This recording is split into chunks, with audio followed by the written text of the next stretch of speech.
ইরানের এখনও অর্ধেক ক্ষেপণাস্ত্র লঞ্চার ও হাজার হাজার ড্রোন মজুদ আছে, মার্কিন গোয়েন্দা তথ্য।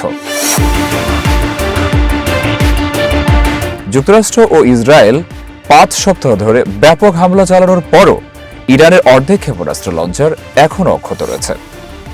মার্কিন গোয়েন্দা সংস্থার সাম্প্রতিক মূল্যায়নের বরাতে ৩টি সূত্র সিএনএনকে জানিয়েছে, দেশটির ভান্ডারে এখনও হাজার হাজার ড্রোন জমা আছে। ইরান সম্পর্কে একটি সূত্র বলছে, এখনও পুরো অঞ্চলের ভয়াবহ ধ্বংসযজ্ঞ চালানোর সক্ষমতা তাদের রয়েছে।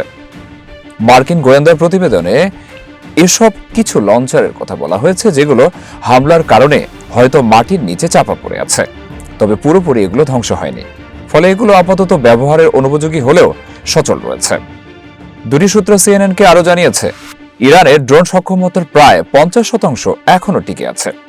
এর অর্থ হলো তাদের হাতে এখনও হাজার হাজার ড্রোন রয়েছে। সাম্প্রতিক গোয়েন্দা তথ্য বলছে, ইরানের উপকূলীয় প্রতিরক্ষা ক্রুজ ক্ষেপণাস্ত্রের একটি বড় অংশ অক্ষত আছে।